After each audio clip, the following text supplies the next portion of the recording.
Hey, how are we doing today? I'm doing fine. Hey, let me do one more thing. Let me just tell people at the bottom of the half hour here, we are going to talk to Eric Majors, who's an author who's written a book called .Money. If you would like to look at his website in preparation for this interview, if you go to .money, all one word, DotMoney, .cash, C-A-S-H, .money.cash. Now, back to your turn on 1330 WEBY, Northwest Florida's talk radio. The phone lines are open, so call in and join the conversation at 623-1330. And welcome back to the program. The show's your turn. My name is Al Stout, and I would love to hear from you. 850-623-1330 is the phone number. We're going to introduce you to someone today, a guy named Eric Majors. Eric, welcome to the program, sir. Hi. Nice to be here. Good. Eric has written a book called .Money, and if you would like to check out his website, if you will go to .money, DotMoney, all one word, .cash, C-A-S-H. He has put some information up there. If you'd like to get more as we go through this program from him, you can find it there. Let me just start off by reading something that you put in the introduction to your book, and then we'll get into exactly how all this came about, Eric, and perhaps get some more information out there.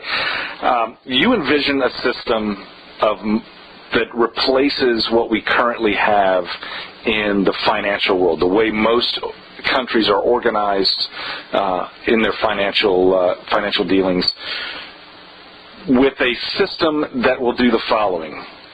No poverty. People are free to engage in the pursuit of happiness. People don't have to do a job that they don't like in order to make ends meet. You said that some people may consider that like a Star Trek fantasy or kind of a utopian idea. But you're concerned, I think, mostly with the way that our current system runs and the infeasibility of the fiat money supply the way it's organized right now. So tell me how you came up with this idea of .money, or your organization came up with the idea of .money, and how that all came to be. Okay, well, great. Let me just say first, I'm really pleased to be on your show. I live here in Pensacola, and so the listeners and everybody that is paying attention now is getting an insight into something that is going to be coming up in the media. We're going to be putting out some press releases probably in the next 3 weeks. So you're getting an inside view as to something that I imagine is going to spark a lot of attention in the country. But when it comes to .money, originally I wrote the book on the basis of an idea that came to me when I was living in South Africa in 2007. And I was working on a banking project there that involved point-of-sale systems in various countries. And it just occurred to me that at that time that there must be a simpler way to transmit currency back and forth, and even in these war-torn places where people really are have a hard time because they don't have access to the basic things that we take for granted, even when it comes to just doing basic sales. Mm-hmm. So ultimately, I sat down and this idea evolved in my mind, and I started to write the book .Money, really just as out of concern for, as you said, our global economic system, but really putting a lot of thought into it. And as I was writing the book covers the history of money, what we've used in the past in terms of gold. It talks about Native Americans, the different cultures, and how they existed with and without money. And so the first, third of the book really talks about the history of money. And in the middle of the book, I start to talk about where we're at right now. And where we're at right now is in a very interesting place because we have this connectivity around the world as a result of the Internet.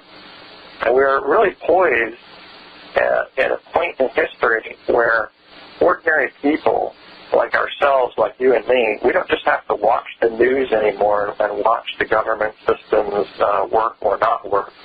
We have the opportunity to make changes ourselves. So we can actually do things to help the governments. In other words, we're no longer at the mercy of just the policymakers as to how our lives can unfold.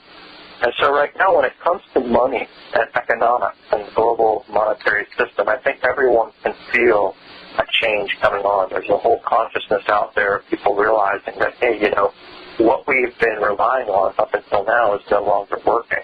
And just like any other science, the science of economic and money policy evolves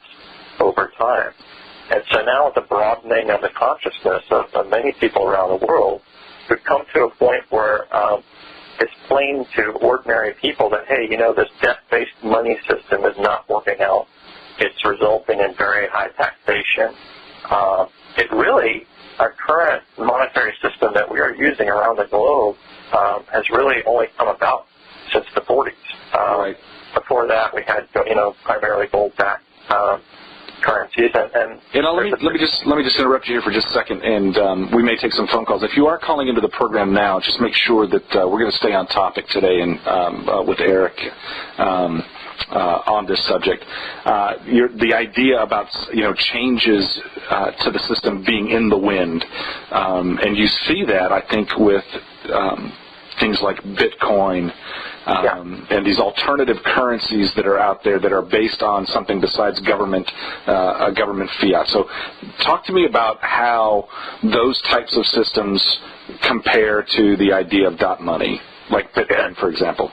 Okay, well, Bitcoin is a really interesting thing because all it really does is it proves that ordinary people can create their own currencies. It's a successful implementation of a currency that was created purely online, and we're not even sure exactly who the initial creator was of that currency, but it is now traded internationally and used to buy goods and services in many countries, including the United States. Some large vendors are starting to use it, like PayPal and even Amazon and all these sorts of things. And it's also traded amongst currency traders now throughout the world. So Bitcoin really laid the foundation to say, hey, this is something that could be done, or we could make up our own medium of exchange. It doesn't have to be. And interestingly enough, Bitcoin is designed in such a way that it can't actually be easily dismantled by any government agency.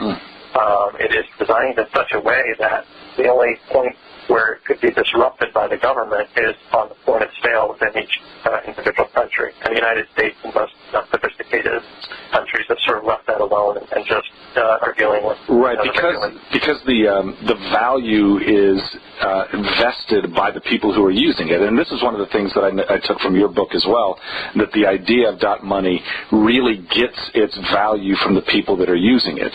Is that right? It's absolutely right. So, there's a technology behind DotMoney now because it's no longer just a book. There's an actual implementation that is being performed. So this is going to be something that in about a year from now people will be able to buy, and you can read all about it on the website, and you can actually transact in this DotMoney. So the difference between Bitcoin, for example, DotMoney, is that Bitcoin has no central administrator. It was never created with the intention of solving the kinds of problems that we created DotMoney to solve. And there's some legacy technology that makes Bitcoin very hard to work with that we can now get rid of because we're creating a new currency. And so the DotMoney currency itself is designed to ultimately, literally, when people begin to use it, why would someone want to use DotMoney? Well, one of the reasons is that simply by virtue of the fact that you use it, that you buy DotMoney and use DotMoney and spend DotMoney to make purchases, by you doing that, we, the people, are actually creating a currency whose exchange rate is fixed within a specific range from all the other currencies around the world. It's very important. There's a huge difference between Bitcoin and DotMoney. So Bitcoin fluctuates in value just like any other commodity in the world, whereas DotMoney is actually a new vehicle where you can put your money into today, and it will retain its value whenever you want to take it back out in relation to all of the other currencies of the world. Very important, because what our using DotMoney would represent to the world is it would effectively be the citizens who are using DotMoney creating something that the government should have never really done away with to begin with, and that they're struggling to deal with now, which is when they got rid of the federal rewards report, was going to allow all these currencies around the world to start fluctuating freely. Well, it sounded great in the beginning, but now it's that crises are occurring as a result of this. So we can actually fix this problem without the intervention of the government. Well, let me ask you, that's one of the questions I wanted to ask you about, was the idea in the book you mentioned, the way that the .money would be valued would be similar to the ways companies use stocks that issue stocks. So how does and stocks get their value from outside of the company, right? So let me finish the question real quick. And so the company. A buyer of a stock determines its value, and that goes up and down depending on what they think the future earnings of the company are going to be. How does .money then, for those who are outside of .money, then looking at it, how do they know that the value is going to be maintained? How does .money maintain its value? Okay, so the physical manifestation of .money, and first let me just be clear about one thing. In my book, I actually provide 4 different ways, including ways that the government could achieve these same results very easily, and then the private sector could also do things in their business to change the global economy. And then lastly, I offer .money as a virtual currency solution. And so because that actually started to manifest in reality, my main focus is around how the actual .money works right now. So to answer your question, the current implementation as we're designing .money to work does depend on the same principles that are used when you are performing an IPO of a company in the stock market, for example, in the sense that people would buy .money from a central administrator, and then that central administrator would then make a market in that very same .money in order to sustain its value, and it's doing it in a very specific way. Whereas in the book, the solution that you're talking about is if the government, which they could easily do this at any time, were to step in and to say, you know what, we don't like the way our currencies can be just revalued overnight arbitrarily. We are going to decide, instead of going on a gold standard, okay, because now the IMF and the World Bank just put out a release saying we're all going to go back to commodity-based currencies, which is going to introduce a whole other complex set of problems. Not sure it's a good or bad thing at all. It's really not going to solve any problems. But if the government wanted to, they could say, you know what, we are going to just simply fix the U.S. dollar across the board at certain rates of other currencies, and the way we're going to justify this is we're going to now attach the value of the U.S. dollar to the infrastructure of the United States, just as any public company does. So what that looks like is just the government simply saying, you know what, the government, we own assets, we own the military. It would cost us trillions of dollars to create this over a period of time. We have infrastructure in roads.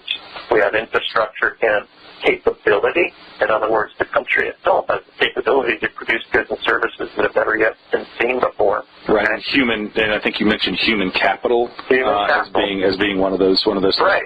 So that's, and I'm glad you mentioned that. I almost forgot one of the most important points here is that what we're really saying is, we have throughout history placed the value of gold on these, the value of money, the value is based on commodities, such as gold. But you don't need gold to survive. An ordinary person does not need gold to survive.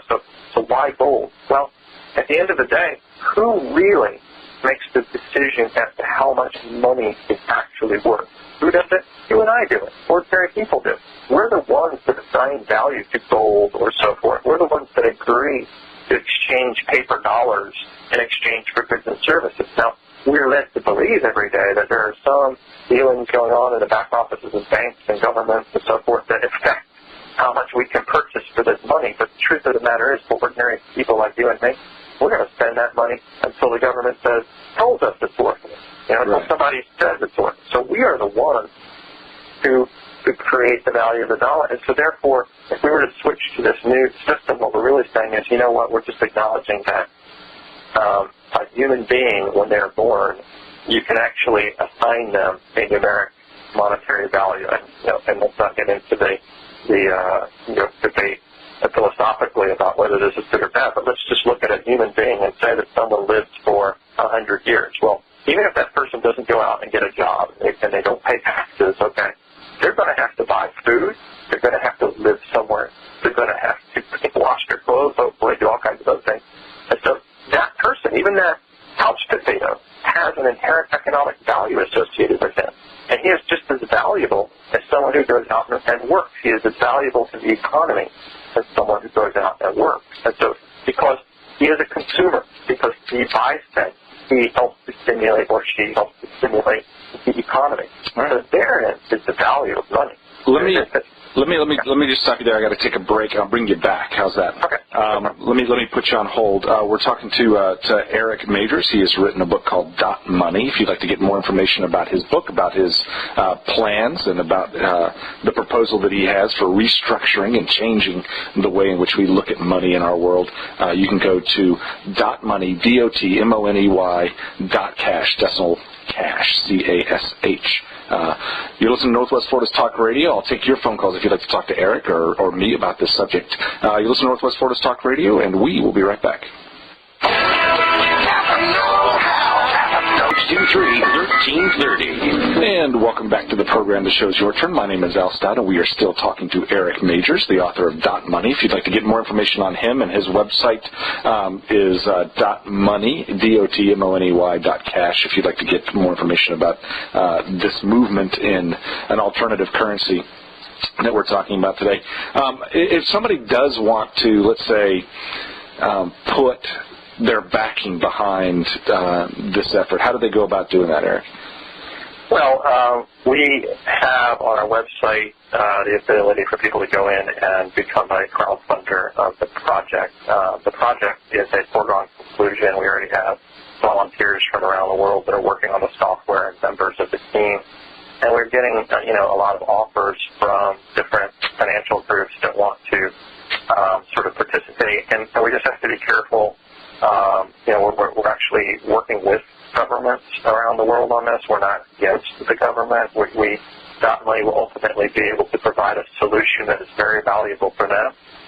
It provides the means for the banking system to actually make money and help it. So if the ordinary people want to participate, we have this crowdfunding. They can sales of the books help to fund the project. You can buy books, and you can just register for free. You can show your support. Go to the website. There is an area where you can register for free. There's also DotMoney.TV, which is DotMoney.TV, and that you scroll down on the page. It's in 8 different languages. You can pick your language, and you can watch the commercials and the YouTube videos about that. And then we have T-shirts, that people can buy. We have a shop storefront. And so any sales that are made in there help to provide for the program. And obviously, if people help to crowdfund the project, then those people we're going to be looking for ways to reward them somehow in the future. And there's going to be probably a lot of different ways, although we're not going to get any details about that. Just some ideas now. Okay. But those are the ways that people can participate, and just spread the word. That this is just let people know this is going to happen. Our press release is going to come out to introduce us to the world in about 2 to 3 weeks, and we've got people all over the world working on this, and we're just looking forward to the excitement of letting people know, hey, there really is a solution. There really is something that we can do. And what's also in it for you, and I'll just tell you this right now, is that ultimately the system that we're designing in the 5-year time frame, we're going to be developing it so that it can pay the taxes on all the transactions that are conducted in DotMoney. And the 10-year goal is to actually pay every person a monthly subsistence level amount of money so that they can pay for rent, food, and other legal lawful things that they want to buy. So we're targeting about $1,200 per month according to the values of the United States. That's something that we want to implement 10 years down the road, that we believe that we can implement using a system. And so that's a big game changer. Yeah, and that was one of the things I took away from the book as well. There were some altruistic goals that were that you had.